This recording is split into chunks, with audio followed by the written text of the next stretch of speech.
Welcome to Decades of Horror, the 1980s. You keep breeding in the same family long enough, something's about to snap. This is episode 258, recorded May 1st, 2024. Is that a finger? Gruesome magazine. Is what a finger? Was the finger snapping or something, or what? That is something. Inbreeding could have, no. It could be. Okay. Anyway, I am your host, Jeff Mohr. This podcast is about horror films released between 1980 and 1989. Each episode, my co-hosts Bill Mulligan, Crystal Cleveland, and Chad Hunt and I will tackle another classic or not so classic film from this radical, gory, and influential and gruesome decade. Joining me tonight is Crystal Cleveland, the Living Dead girl and co-host of the Gruesome Magazine podcast. How you doing, Crystal? I'm doing well. It is just before dawn. No, okay, I give up. No, I'm good. Slowly I turned. Yeah, it's darkest just before dawn. I don't even understand that phrase because I don't think that's true. Some dramaticist made it up. Yeah, it's darkest before it starts getting light again. It's kind of a... Yeah. It's always darkest just before dawn. Yeah. Okay. So the bone, the sweeter the meat. I don't know. Oh. Also joining us is Chad Well, Hunt, comic book artist and co-host of Decades of Horror, the classic era, and the 1970s. Chad, how you doing? I'm doing good. I'm not inbred, Oh, well, thank God. as far as I know. Thank That's God. not what I Yeah. heard. I think we came close a Oh. couple of times, but Okay. I think I turned Well, out. you were describing your relatives. It wasn't me. Right. Also with us, last but not least, is Bill Mulligan, writer, director, special effects guru, co-host of Decades of Horror, the 1970s, published author of RAUM, spell it R-A-U-M, an all-around nice guy. Well, thank you. Yes. You know, you don't really know how inbred you are unless you do one of those 23andMe things and it just comes back like flat, you know. Yeah. No No branches on the tree. But I'll tell you, watching this movie gave me some flashbacks to upstate New York. I know it wasn't filmed there, but I guess once you get above a certain latitude, it's all the same. You got a lot of half brothers you didn't know about, huh? There aren't any cousins or anything. All right. All right. My. Stop it. Go ask your sister, Mama.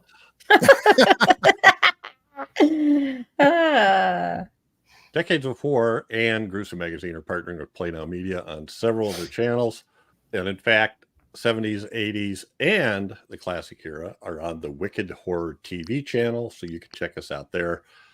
You can see a fair amount of stuff for free. You know, subscribe, but without a fee. And you'll see movies with ads.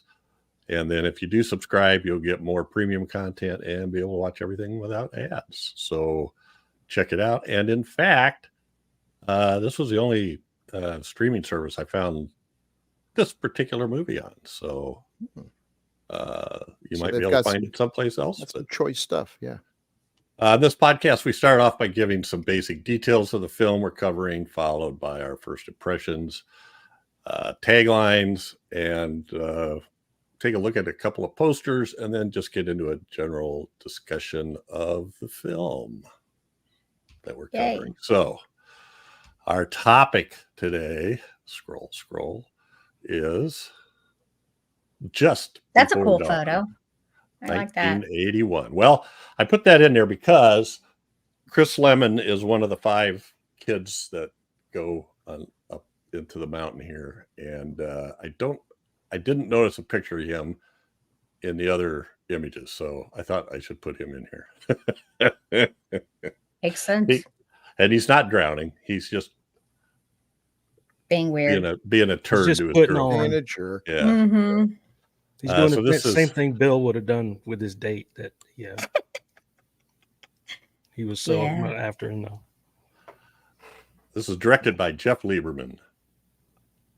Screenplay written by Mark Arywitz and Jeff Lieberman, who was credited as Gregg Irving, from a story by Jonas Middleton as Joseph Middleton. The cast includes George Kennedy, Deborah Benson, Chris Lemon, Greg Henry, Jamie Rose, Ralph Seymour, Mike Kellen, and Katie Powell.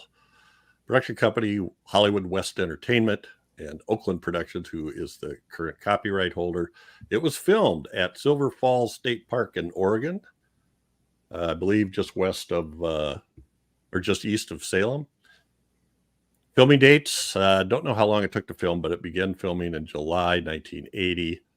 Release date, November 27th, 1981. The budget was listed as $1 million. Domestic box office is $900,000. Not so good. Synopsis. 5 young people venture into the backwoods of Oregon to claim a property and find themselves being stalked by a hulking, machete-wielding psychopath. Or 2. Now, Yeah. Spoilers. by the way, this is a spoiler podcast. We will be spoiling this. So if you haven't seen this movie, you should go right now to Wicked Horror TV and check it out. Yes. And then come back and listen to the podcast. So, first impressions. This is my pick, so I'm going to go first. So I was scrolling through Wicked Horror TV, picked the 80s movies and looking for something. I was kind of looking for something that our readers or our listeners had suggested or recommended that we hadn't done yet. And I stumbled on Just Before Dawn, and Robert Baker had suggested this. So I checked it out and I enjoyed it. I liked it. I'm always up for George Kennedy. I thought he played a great laid back forest ranger and his horse. Yes, Agatha, I and love him. his plant Lily. And the scenery was gorgeous. The cinematography was great. I also liked that it was a really dense, thick forest. A lot of times we get these sort of pine barrens forests that Right. there's lots of spaces between the trees. This was dense. So I enjoyed it. There's some cool kills. There's a twist partway through that is slightly maybe telegraphed, only in hindsight. I didn't think anything of it when they made the comment, but yeah, that could have been it. So I think I'll stop there. And people are recognizable. I mean, Chris Lemon's recognizable. Greg Henry, I recognized him. I couldn't tell you what he was in, but I recognized him. And we'll get to that later. I thought Deborah Benson did good. We have a female heroine, I guess, that she steps up to it while her boyfriend is not really doing anything and keeps he's in denial over what's going on. So I dug it, and I thought a couple of the kills were kind of interesting. And we'll maybe talk about that later. So I think I'll stop there. I'm going to and Lieberman, what the heck? I didn't recognize his name right off bat, but he does have some horror cred. So let's check in with Bill Mulligan. What were your first impressions of Just Before Dawn? So this is something I've been meaning to see because I actually worked on a film called Forbidden Woods that was produced by Joseph Middleton. And it's interesting. I said, boy, that, I feel like I've heard about this, and he had done some movies in the past. Well, he had made some adult films back in the 1970s, and by pure out of the millions that were made, 2 of his were shown at my college campus. They would show 1 X-rated movie every year. And 2, yeah, they were definitely a cut above the usual stuff. They were trying to tell a story and everything. So he was a very interesting guy. And I looked him up and saw this. He was not very happy with the memory of this film because they had taken his screenplay and completely changed it. So he didn't feel like it was in any way, shape, or form his. But I was meaning to still go get to see it. So what do I think? I mean, it's well made. Lieberman is a real director. He knows how to do some good stuff. It just seems a little tame. Not a lot going on. I wasn't completely taken with the characters.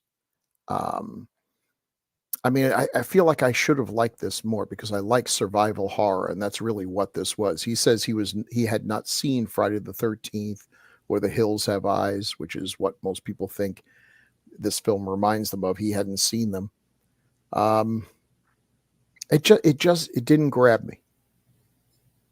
I don't know what else to say. I should really, really like a movie with George Kennedy and a bunch of inbred hillbillies and a bunch of kids who are getting in over their head. But although there's a few parts that are well done, I think the drawbridge scene, I mean, those are scary.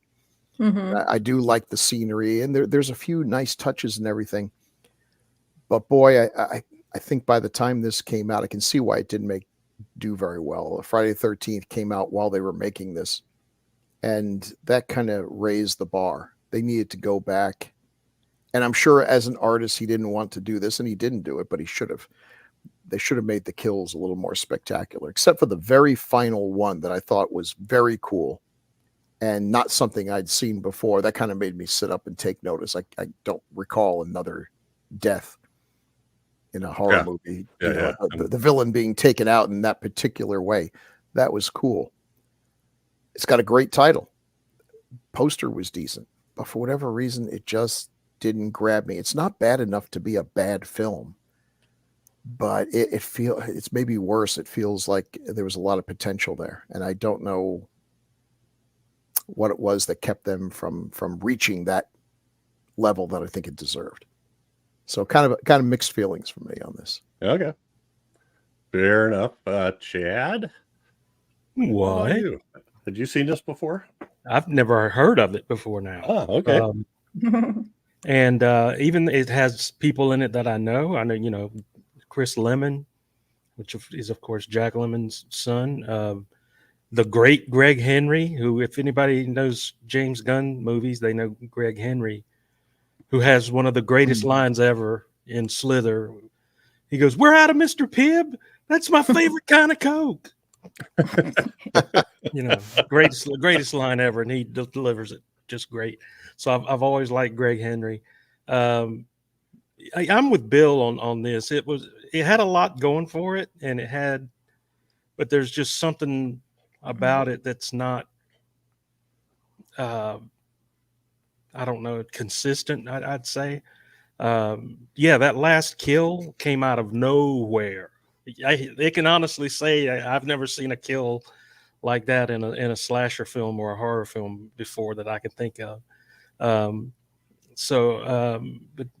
besides that, the two guys in the church at the beginning, the one guy that sort of went bonkers after he saw his friend get stabbed in the ass or whatever that was that happened there. I don't know, but don't want to know.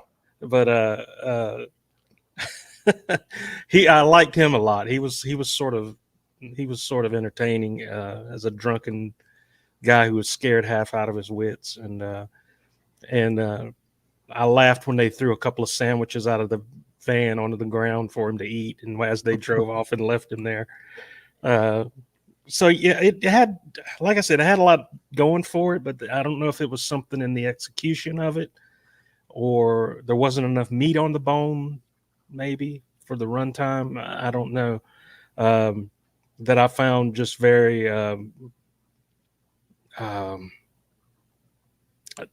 dead. A lot of dead space, I guess, is the only way I can describe it. Just not scenes where there's not a lot going on, and when there is something going on, it's not all that exciting. So I don't know if that's in the execution of it or not. So I don't know, but I'm sort of on the fence about it. So I'll have to. I don't know. I'm not going to watch it again, but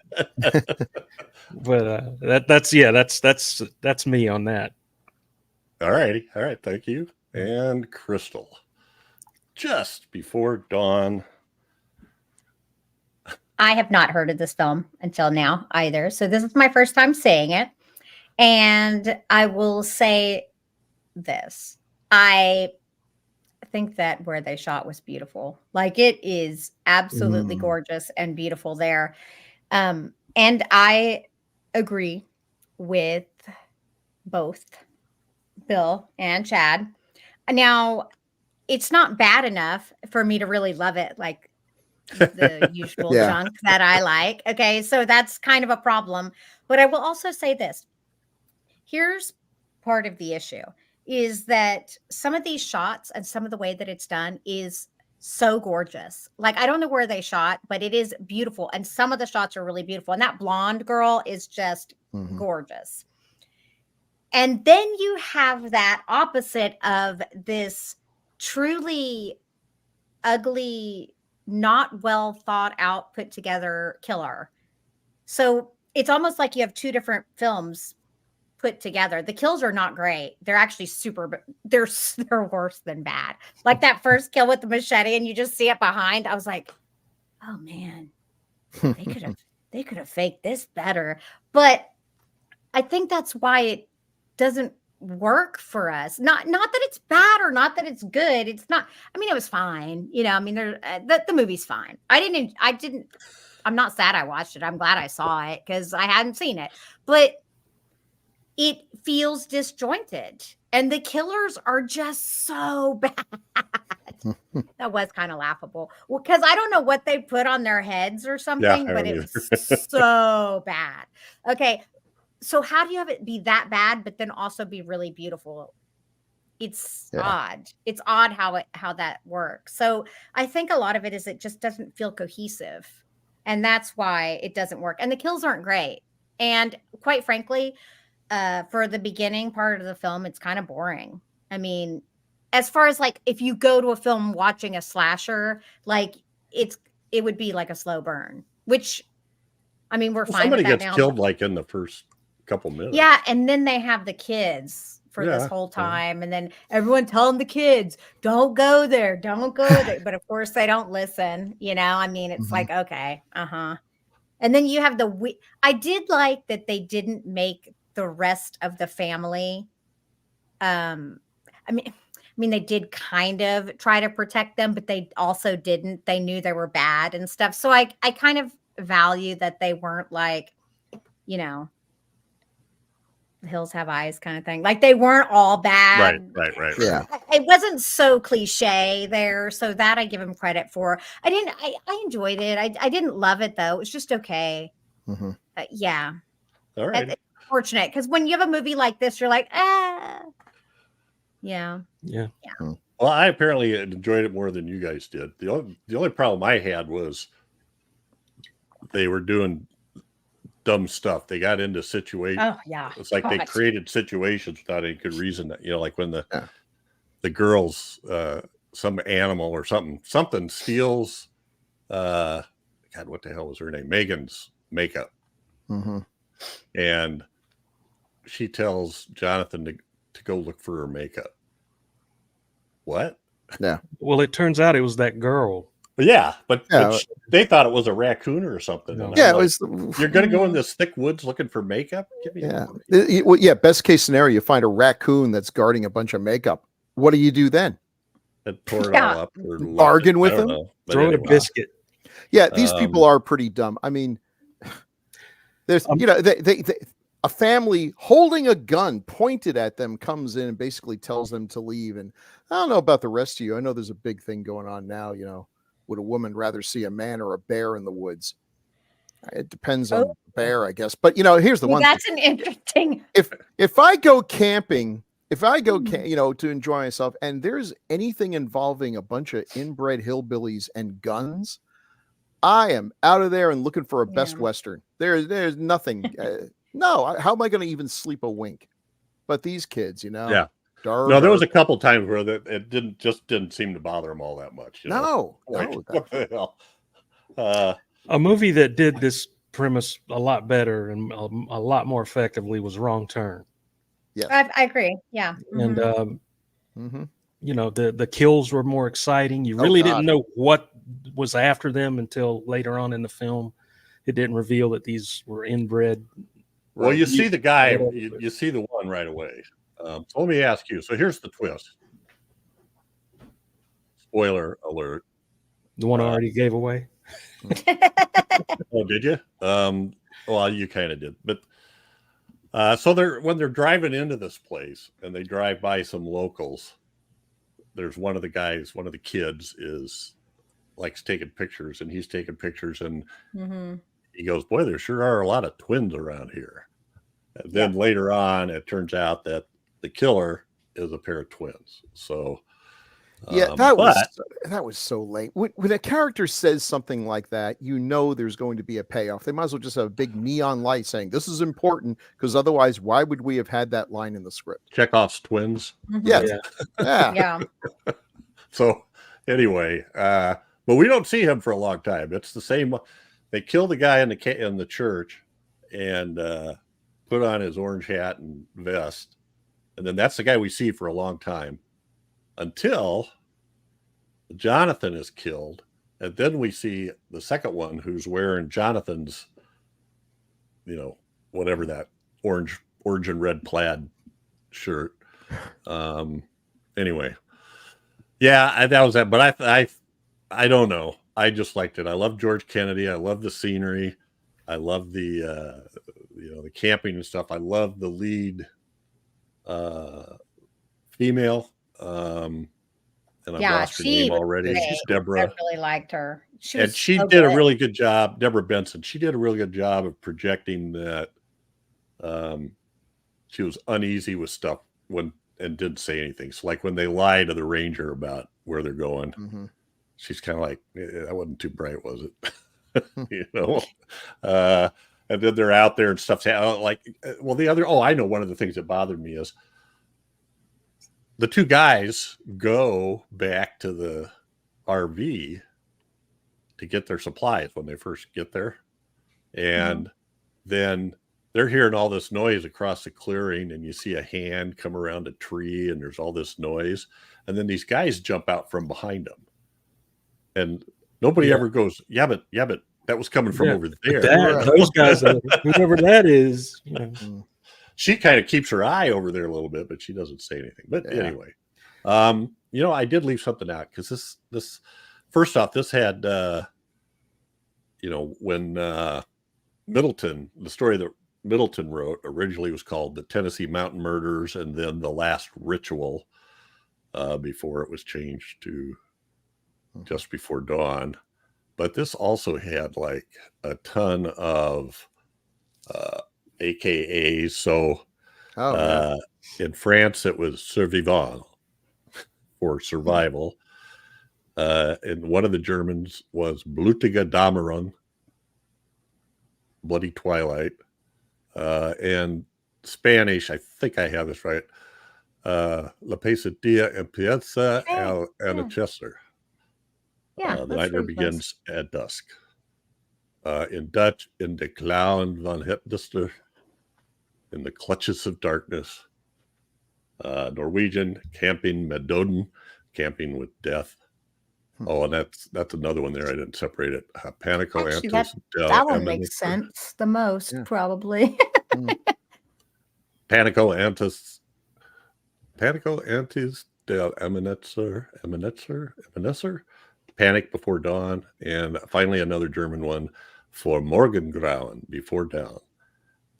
And that's an interesting word. Somebody who knows German is going to correct me, I'm sure. But Grauen by itself could mean horror, but it can also mean dawn. Interesting. But when I first read that, I'm thinking morning horror, but it's really morning dawn. Anyway. All right. So we got through those, but now it's time for a little feature that we do usually. Why is Chad's face like what he looks like? He's confused, like he didn't know this was coming. Tagline. Here we go again. To be honest, I forgot about it. I know, it was kind of out of order. It's like it surprises him every time. Every time. Oh, yeah. Well, I keep hoping we will forget about it.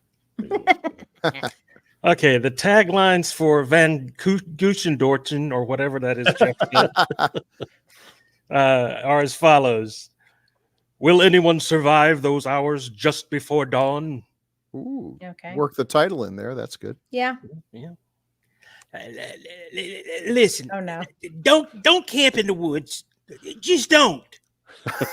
Okay. Boy. That's pretty weak. Yeah. Don't ask me why. Just don't. The nightmare has just begun. Okay. That is so generic. Yeah, Again, any- I hate generic taglines. Literally every movie we've done, they could put that in. Yeah. Yeah. Unearthed horror from the director of Squirm. Yeah. Unearthed horror. Or as it's Yeah, spelled here, okay. unearthed. Yeah, I Unearthed saw horror that. from the I director. did of copy and Squirm. paste that. So that was, So in other words, a movie nobody went to see from a guy who did a movie that people did go to see. So would you please Mhm. go see this? Right. Just don't. Mhm. Just don't. And this one, just like one's two taglines ago, the nightmare has begun. It that hasn't one just had begun; it's already begun. begun. Yeah. Did it begin or did it just begin? all right. That's it, man. Thank you, Glad sir. That's over. And That that's was been horrible. Taglines with Chad. With Chad. Yep. All righty. The best thing was Chad. Exactly. I got my jollies anyway. I agree with you, Bill. Yes. Well, let's take a look at some at the poster here. This is the one that's Oh, it's- everywhere. Pretty awful. The You know, I'm nightmare has okay begun. with that. It's I don't. Mm-mm. it's It's the drawing. I have the marker. It looks like a someone took a marker it like does a kind of child. It Does looks kinda Like like they looks like put a an kid outline of the pictured guy in there and their- told a yeah, kid to in the color it notebook. in. Yeah.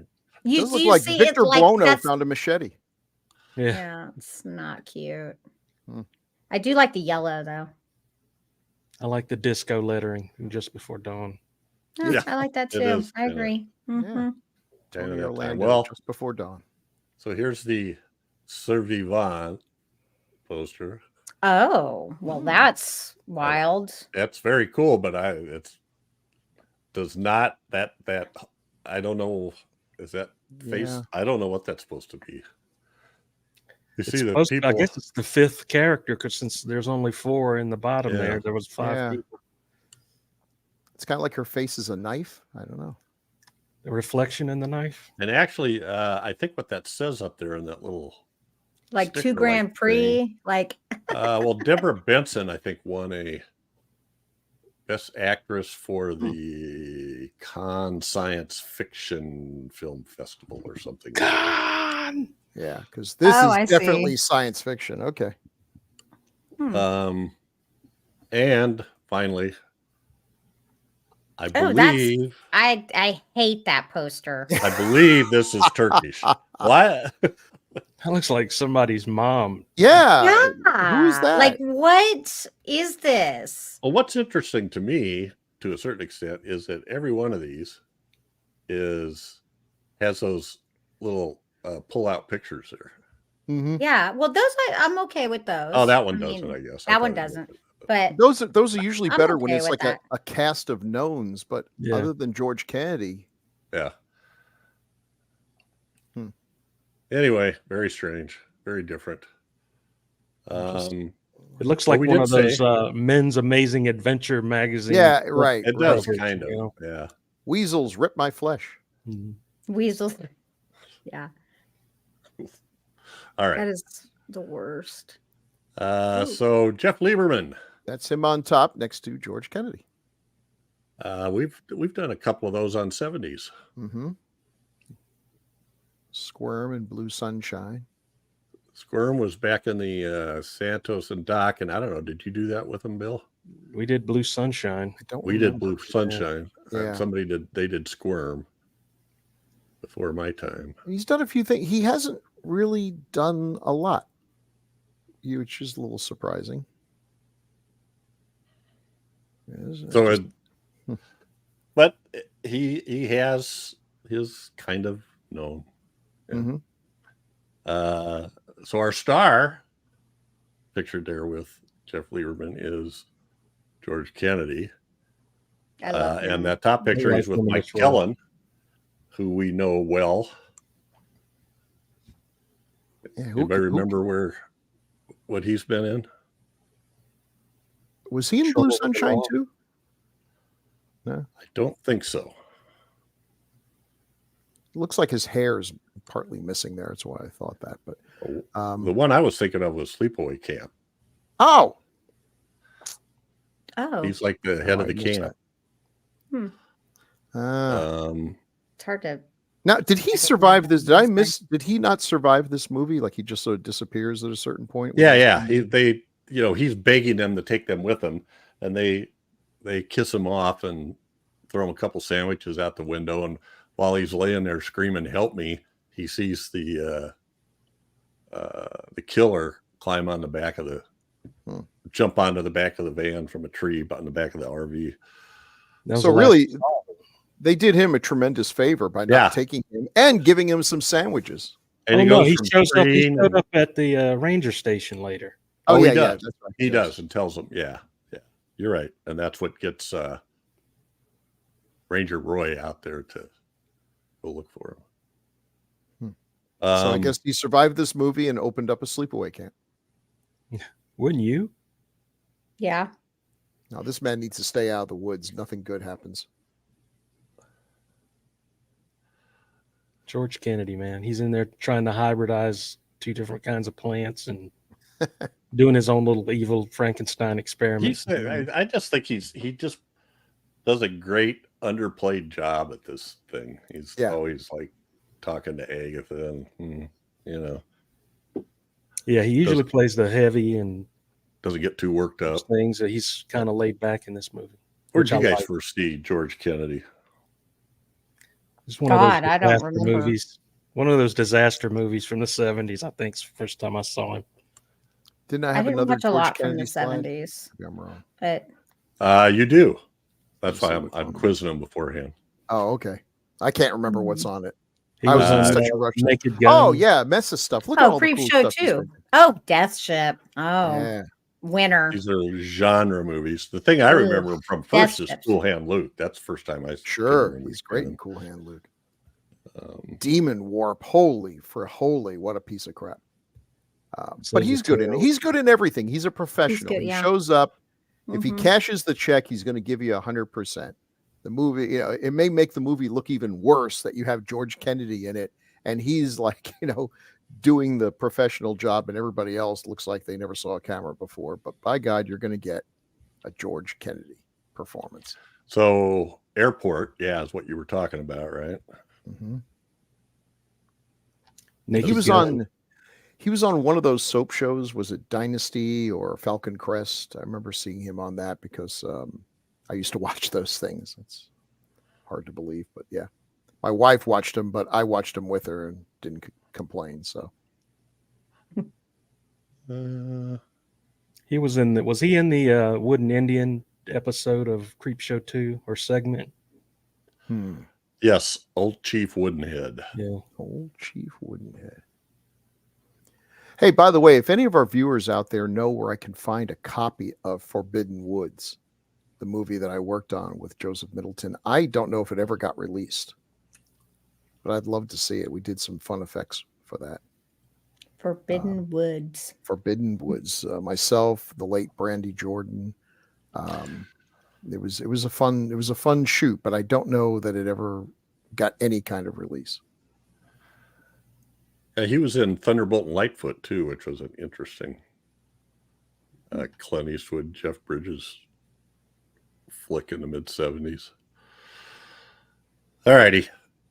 George, it was a small part. I don't know how long he had to be there. Yeah. And then we have, I believe these are labeled as cannon fodder. Yep, there they are. Lambs to the slaughter. Look how pretty though it is. That place was beautiful. Yeah. That is gorgeous. There was a cool shot when Jamie Rose playing Megan there in the water by the waterfall, and Chris Lemon out there, where you see the killer shrouded in the waterfall. That was a cool shot, I thought. But then they ruin it. They ruin it with this, and then he submerges himself, and like an orca is somehow able to move his ginormous mass over to where she is without once having to come up for air. Give me a break. Not to mention, it seems to be pretty shallow. But yeah, and then when she leaves the water, that's another one of those things that didn't make sense to me. She leaves the water and tells him somebody was out there grabbing me, and they just go, you know? It's probably a catfish. Yep, stuff happens in the woods. So yeah, on the top from I would say left to right. I forget that guy's name. He played Greg Daniel. And then Megan Oh. was played by Jamie Rose, and Connie is Deborah Benson. and Greg Henry is Warren, Mr. Denial. Yep. You know, one thing I did like at the end, kind of the inversion that she becomes the hero, and he is a blubbering mess. He's basically playing the little, scared girlfriend role while she takes charge and does what needs to be done. Yeah, I like that too. Well, he did get She stabbed in was- the guts. Okay, yes, he did get stabbed in the guts. I don't mean to. But he sat there and just watched everything. He's like, on the when that's ground all or done, though, when it's something. all done, he's able to get up Right. and walk. Don't you hate it in a movie when like the bad guys, and it's usually the guy is fighting the monster, the bad guy, and the girl who's hasn't she's even just been stabbed. She's standing there. doesn't It's do like, anything. pick up a damn Yeah. rock. Sometimes they are even holding a gun, but it's like, oh, I'm afraid I'll hit Tim. Well, maybe you need to walk a little closer to the action so you could press it right up against the head of the monster, blow his brains out. But that never She did occurs. not hesitate a bit. She just No. ran and threw herself on top of him and Mhm. just kept after it. And that was I like that whole. Yeah. Weirdest kill I've ever seen in a slasher. Yeah, now as a matter of fact, Once she started doing what she, I don't want to give it away, but once she started doing what she did to kill the guy, then I don't blame her. I'd be backing up at that point. It's like, okay, I want no part of this. So that was good for her. Good for her. I'm just gonna do a quick. I don't want to ignore his name. His name is Ralph Seymour, the guy on the left in the top picture. I've seen him in other things too. When you got somebody like George Kennedy, Yeah. I sometimes forget to look the other people up. And these characters were not hateful like some victims of Jason Voorhees I could mention. There, I wasn't looking forward to them dying, but they No. weren't particularly compelling either. I wasn't feeling too terribly bad. Yeah. Just sort of meh. Ralph Seymour was in The Relic. Oh. 1997. Yeah, that's a great film. I liked it. Yeah, it is. Great book too. Mm-hmm.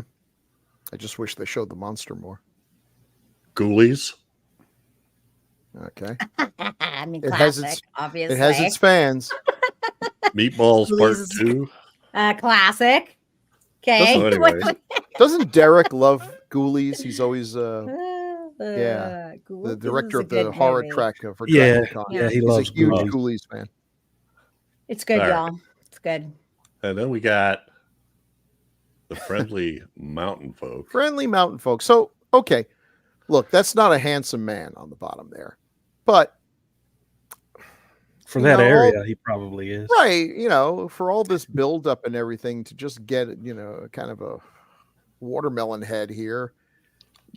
What's their motivation? Why do they do this? Just because they're big They're and stupid and psychopaths. inbred? They're demons. Yeah. If only that were true. They want some new shirts. Why are they killing these people? Well, we it's hard also to had compare. a daughter that they found, Yeah, whose name was Mary Cat, Mary Cat. which I kind of like. Mhm. And that I think felt it was- like a I think it nod was- to Hills Have Eyes, but I guess it wasn't because he said he hadn't seen it. Well, he claimed Deliverance was more of an influence. That was more what he was going Oh. for. Yeah, I Okay, could see that. well. I could see that. I thought the hillbillies in Deliverance were 10 times scarier than these goobers, Yeah. even with semi-normal shaped heads. It's just weird. Well, Roy Semi-normal.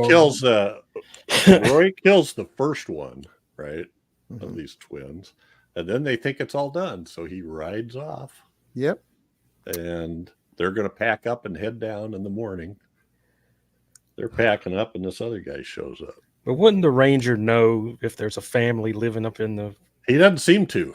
No. hills where he's telling them He not says, to? in fact, he says he didn't know about it. You knew this was up here. No, I didn't. He says, Yeah, Maybe he you'd think needs so. to do a little more ranging and a little less pruning his, Yeah, it kind of seemed plan. like he sat in the cabin until somebody forced him to leave. Yeah. Yeah. He's out there writing Uh, a novel. He does as little ranging as he possibly can. So now for the Everybody in town knows about it. The little kid goes, "Oh, there's twins everywhere," but the Yeah. park ranger doesn't know about it. Yeah. Fighting Hillbillies. So that top picture is that was such a cool scene. When she did that, I'm Yeah. like, holy crap. I was expecting her to pull out his tongue Yeah. or something. Yeah, me Yeah. too. At that time, I don't think I've ever seen that as a kill. And I'll say this, it was well done. I was looking at him like, okay, did they hire an amputee or is that a pretty good prosthetic? And I guess it was a pretty good prosthetic. Mm-hmm. But I thought they did a great job. A lot of it is the lighting and the fact that it's shot at night and everything, but still, that looked convincing. Full It did. props to them for that. Now, the guy with the camera gets the machete right through his stomach, but the guy in the church got it right through his crotch, didn't he? It looked like it went through the crotch and came out of his butt Yeah. Yeah. Well, from where Yeah, the it blood was- stain was. Came It's out of the kinda middle of the weird. seat of his pants. I know, weird. Yeah. Which was completely threw me. I'll give it that. It threw me. insult to injury for sure.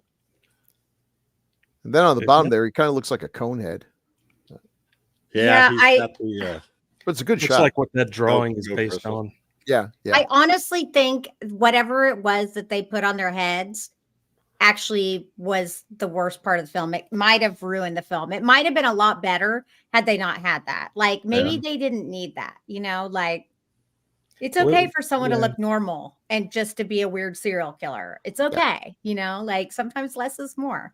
Right. You don't need anything That is fancy. ridiculous. You're holding a machete and you're running at me? Okay, I'm Yeah. convinced. Yeah, you Yep. got me, pal. You don't need any extra sparkles. And they're or sprinkles. obviously big and tall and Mhm. I mean, they're already kind of scary as it is. They stink. I'm pretty sure. I'm I couldn't That's sure. smell one them. guy- They look, mm-hmm. Not very one guy- articulate. does that wheezing laugh all the time. Yeah. What Chuck, I don't know what it was, but it was creepy. I thought, at least I to did me. too. Yeah, so I thought that rope bridge was kind of cool. Going across it, and then when that whole scene with Jonathan, and when he cuts the rope, obviously that was going to happen, but he's hanging down there and climbs up the other side. You knew something like that was going to happen, but I don't know. And then the Warren character was just such a. There's nothing dangerous out here. They're more scared of us than we are of them. Okay. And no matter what happened, it's like they're going to be here. What's his name? I think even George Kennedy tells him, your friends, I'll send somebody up to get your friend's body. They're still alive. They're not dead. That whole they're more afraid of us than we are of them. I've Yeah. never been in a situation where that was true. It's usually like some guy with a Doberman, and the Doberman is barking and showing all of his teeth, of which he has many, and he's lunging for him. He's like, oh, he's more scared of you than you are of him. It's like, I don't think so. No, Yeah, that's not it. That's I've not wet myself, and he hasn't. So I've wet myself. yeah, That's unfortunate. the area under his legs looks pretty dang dry. So I think I literally think the strangling him with her fist, that's kind of what made the film. That and the scenery and George Kennedy that's all I needed. And that character, I love you the even funny think character. that? Even to think, I've always said, it was getting off top, but I've always wondered when someone's attacked, if you're a woman especially, and some guy jumps you, it's like, why do you not just immediately go for the eyes, take those thumbs and plunge them in there until you hit bone or something? But it never even would have occurred to me to take my hand and reach into his horrible mouth, probably full of rotten teeth. She's going to have to get so many shots. Rotten Yeah. teeth. Yeah. But that's actually pretty effective. I mean, boy, that'll knock the fight out of you when there's a woman-sized fist going down your gullet. Well, Hats off to her. yeah. Well, one of my movie pet peeves, I probably said this before, but I've seen this a bunch of times where they put a plastic bag over somebody's head. Oh Mhm. yeah. And I'm like, if their arms aren't tied, why don't they just reach up and Yeah. pop a A hole in the bullet. bag. Yeah. Sometimes they just flail around, and I'm like, what the hell? Yeah. Well, Anyway. that's the whole thing with movies. People suffocate in seconds. Like you cover someone's face with a pillow and 15 seconds of struggling, and then they go limp. Yeah. Believe me, it takes a long time to strangle somebody to death. What? Well, I wasn't supposed to say that out loud, but I saw something recently, Bill, where Never piss off Chad. yeah, we add that to the Crystal and Chad list now. Yeah. Yeah. Yeah. See. dirty deeds done dirt cheap. Yeah. Don't offer Crystal ice cream. Don't sleep in the same room with Chad. I don't sleep in the same room as Chad.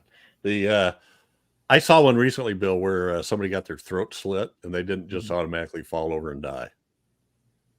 Which usually they just fall over and die. Yeah, immediately. Take it from me, Fall it takes over, a long time for somebody to fall. Oh my God, what kind of life have you They had? bleed to death, it's going to be a while. This one, he actually staggered around holding it for a while, and then at some point, What do you do for a living? I've never really been clear on that. It's like, who? Chad. Oh. Yeah. He's like Christopher Lee. That's not how it would sound like if you stabbed a man in the back. Like, okay, Mr. Here's Lee. what it sounds like. Okay. Well, I don't know what else to say about this. I had fun with it. I wasn't, I don't know. I wasn't bored with it. I think I'm much more easily entertained than most people. Well, it's not bad. I think all of us agree that it's not the worst thing we've ever seen. It's just meh. It's just I don't know. Nothing. It needed some oomph, and it didn't really have the oomph. Oh, Mike Kellen was a big plus for me too. The crazy Ty, the guy whose nephew got stabbed in the church. All right. Any other comments? Apparently, the day that they shot the nude scene with Jamie Rose, there was a big crowd of people up on the cliff. Word gets out. Yeah. Is that why I swear at one point it seemed like she didn't have bottoms on, but then in another scene she did really quickly, but maybe it was just I don't know. Maybe I was crazy. But, What did she have on then? I don't know. That was probably not a great day for her. I mean, you're freezing your tuchus off there. It's already kind of awkward. You're doing a nude scene, but at least these people who've worked with them. And here come a bunch of locals. Yeah, that would be awful. Just barely removed from the fictional hillbillies that we're portraying in this film. Well, Lieberman says they offered him more money than he ever made before to go to Oregon and shoot this film. Oh, Oregon. It's beautiful. Okay. They also did the same thing to claiming that they had George Kennedy and Linda Blair as the stars already, and him as the director. Now, obviously, Linda Blair wasn't in there, and he didn't like the script, so that's when he and another guy, one of the things they had was a snake ritual in it. And I saw something about that before where Connie, the locals grab her and force her to do some kind of snake ritual. What? That's weird. Like the old, some of the religious. Yeah, right. Have the snake handlers. Yeah. Yeah, they'll drink snake venom. Yeah. And periodically, some of them die doing this, and you're like. So the score was by Brad Fidel, who also did Eyes of Fire, The Terminator, and Fright Night. Yeah. Okay. Due to the film's low budget, filming time range from 14 to 15 hours per day. That's kind of normal anyway, isn't it? Yeah. Yeah. Yeah, pretty much. Especially if you're shooting out in the woods where, the sun moves, or at least we move around it, whether you like it or not. So you gotta if you want continuity, you gotta shoot at the right time. It gets dark real fast. Psycho killer. I don't think I got anything else. Run away. Alrighty. Now we got to pay royalties. Yeah, right. Oh, Great. okay. Way to wait. go.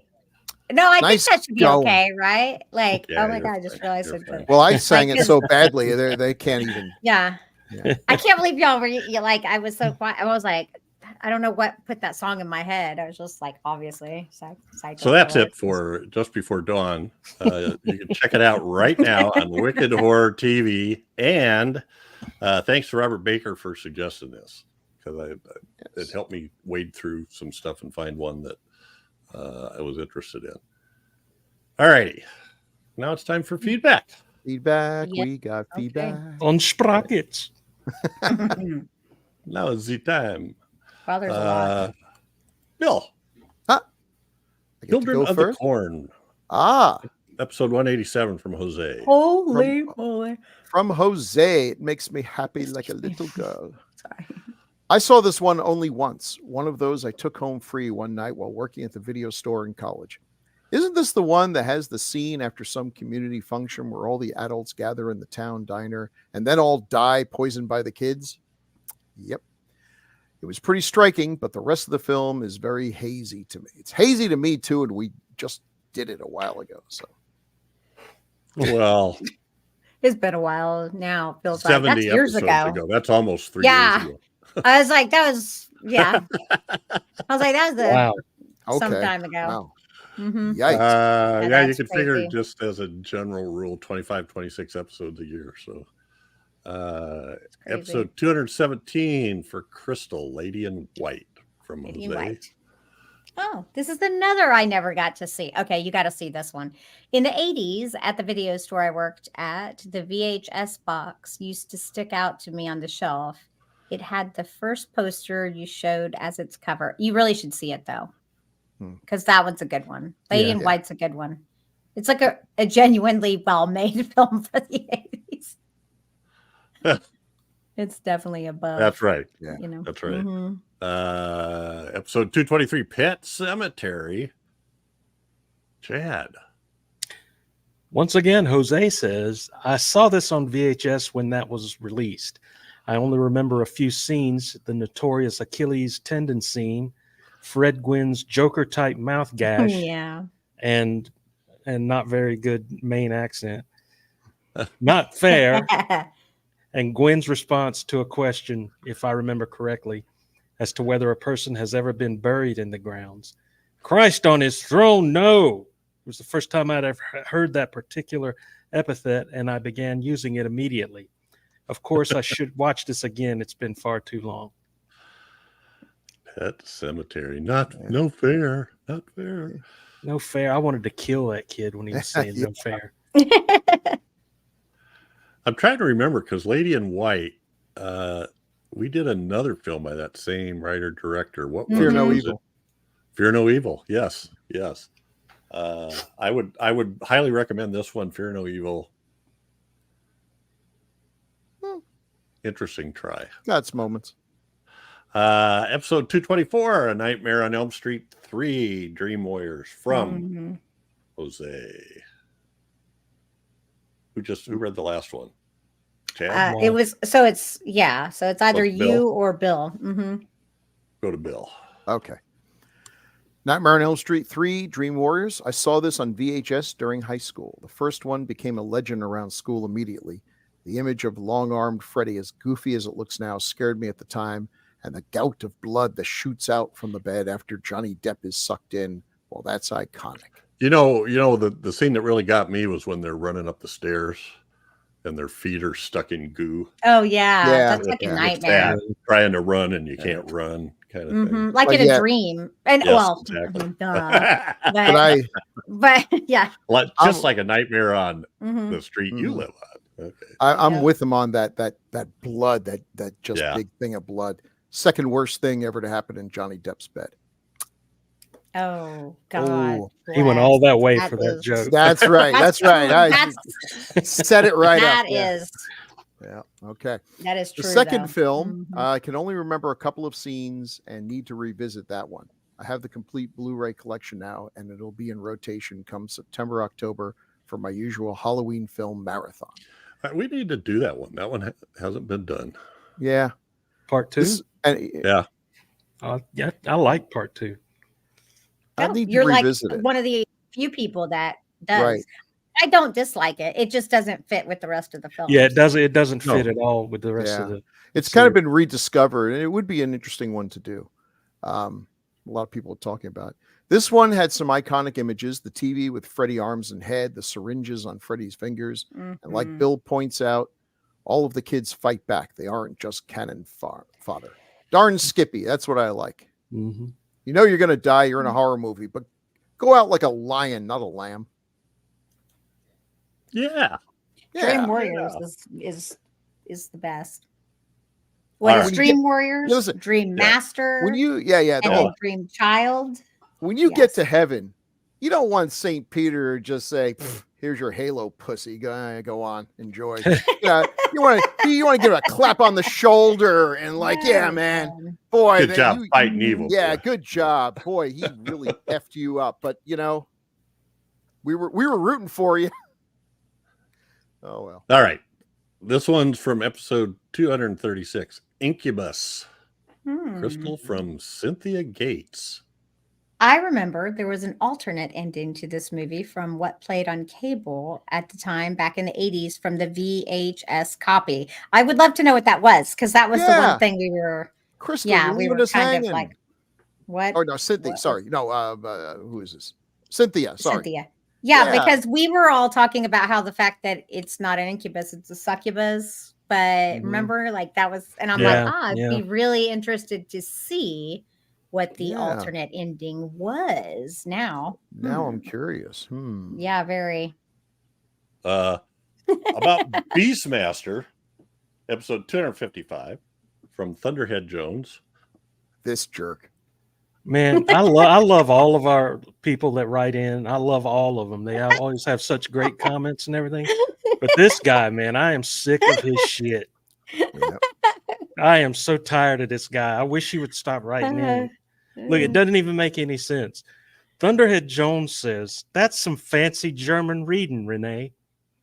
Well, that's a nice thing to say. What Because an old asshole. Thunderhead was hitting the liquor hard that night. He must have been. Because he can't she even put me remember to shame. saying that. Renee Right. St. Aubin did Thunderbird something in Jones, German more that like was it. like, oh my God, that sounds native. That's Yes, she did. She did do a good job of Yeah. that. Thanks, Thunderhead, and keep those comments Whoever you coming. are. Whoever you, sorry, Chad. POS. I guess we'll never know. For Bill, episode 256, House, from Chad White.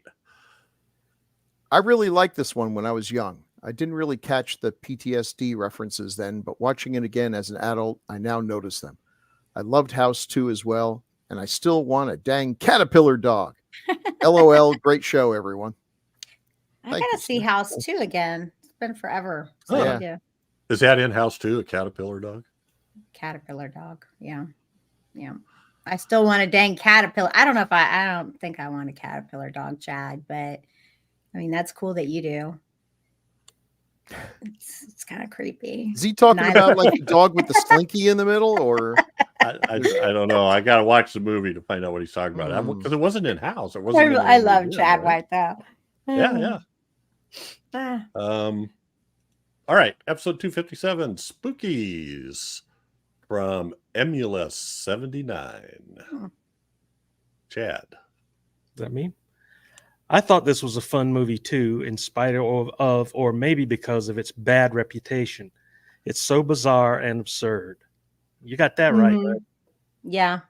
Mhm. All right. Mhm. From Gregory Oh. Crosby on Hey. Spookies, Bill. I'm shocked no one on the crew had seen this before, but to be fair, this was a VHS that I always ignored in the video store simply because of the terrible title. I only saw this recently as part of the last drive-in, season 3, episode 7. And thanks to Joe Bob Briggs' commentary on how it was made, I was able to fully enjoy the uncrossed streams of the two supposed storylines, either of which on their own might have made a good horror flick, but Frankenstein together could only produce this gloriously 80s train wreck.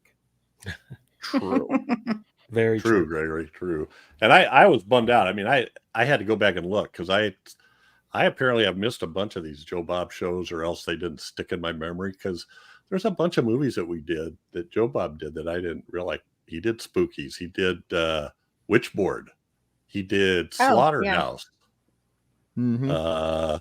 I can't remember what, there was a fourth one I was looking at. I got to go back. Oh, he did Daughters of Darkness. Ah, And I'm like, what? How did I miss all these? And that, anyway, I got to go back and watch them. See if we screwed anything up or if we had more stuff. Mikey Z on Spookies. And where are we at, Crystal? Yep. Intervention needed. Jeff bought the Blu-ray. I know, right? Totally Mikey Z, I'm with you. When I heard that, a cold chill went up and down my spine. But I just got over a slight case of COVID. Yeah. It's like He Bill was buys saying the before. the It's good weird and the now bad. when he doesn't buy the Blu-ray. Yeah. I looked, Yeah. you know what? It's almost disrespectful to the I film know. if he doesn't buy it Yeah. at this point. It is. And I looked hard just before dawn because I found something about it. And it was Code Red Blu-ray, which Mhm. is, What is that? well, it's a company, yeah. but Okay.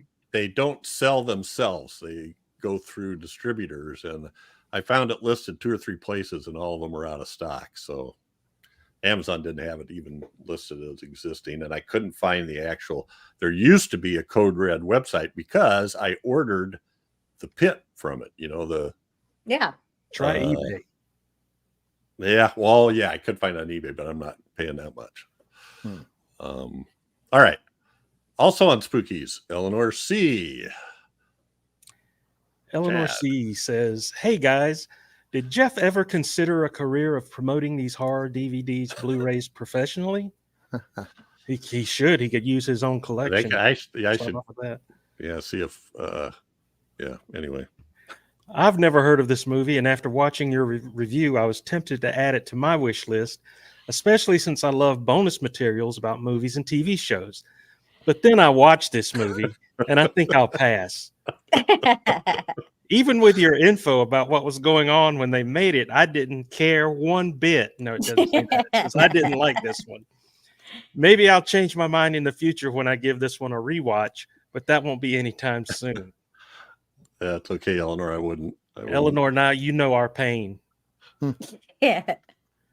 I did have fun at CC Prague. Unfortunately, Comic-Con, right? yeah. Mm-hmm. She was going to Comic-Con Prague and we were Right. to meet David Hewlett. Yeah. There was, Mm-hmm. Unfortunately, I didn't get a chance to ask the question about Penn. Too many Stargate fans in front of me. Here in the Czech Republic, not Poland. oh God, I think I said it was in Poland. We said it was in Poland. Somebody did. Wasn't me. I don't remember. It It's sounds like probably something me. you'd say. It does. It does. Here in the Czech Republic, is Stargate probably as popular as Star Trek, if not more. Hewlett did mention Penn in passing at one point as the first movie he did, and that when he did the audition afterwards, the casting agent told him he did great and then smacked him on the top of the head. Apparently, weird. it was the only thing he could see of him because Hewlett was hunched over the table the whole time. After that, he always took care to sit up straight. Yeah. Well, that sounds like violent behavior, but Yeah. sure, Yeah. that's Appreciate it, Eleanor. And thanks for getting back to us about Yeah, Yeah. thanks, really Eleanor. awesome. Comic-Con in Prague.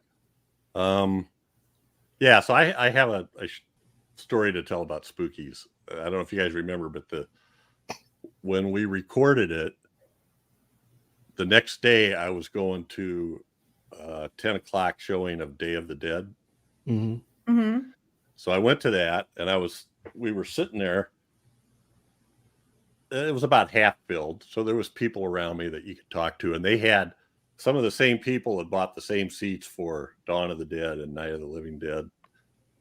So it was like seeing people we'd already talked to about it.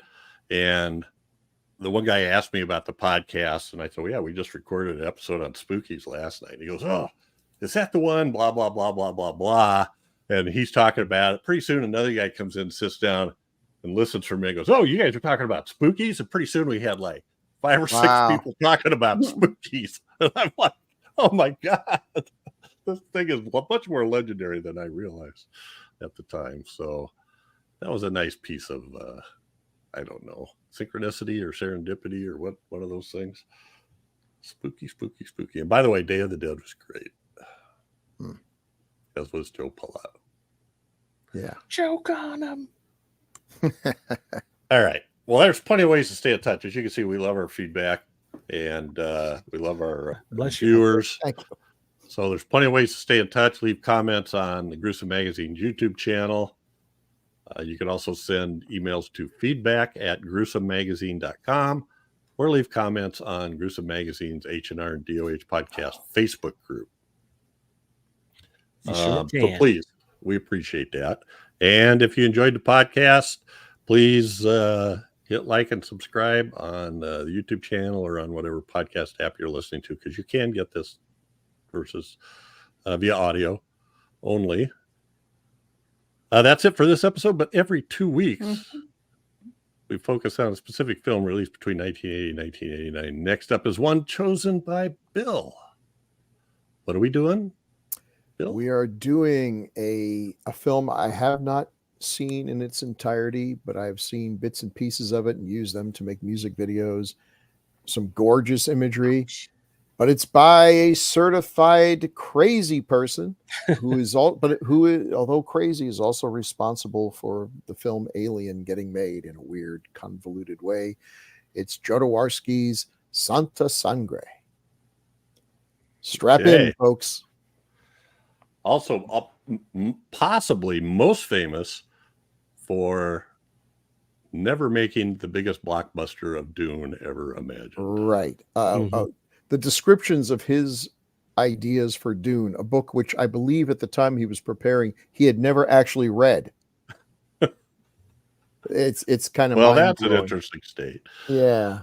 Well, I was looking at the movies we have scheduled for Decades of Horror for May, and we've got a real international mix. So in particular, this one was filmed in Mexico, directed by Jodorowsky, who's Chilean, and the producer is Italian, Claudio Argento, who is Dario Argento's brother. So Roger Ebert put it on his great movies list, and I notice it has a tagline that says, "Forget everything you have ever seen."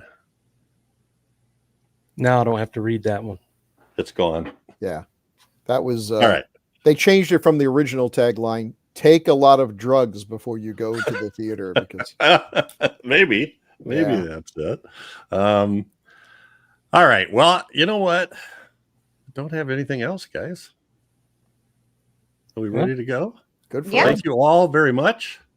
Chad, Crystal, Bill. Thank you. And thanks to our viewers and listeners. Thanks to Robert Baker for suggesting this Absolutely. just before dawn. So, say good night, guys. Good night. Good night, guys.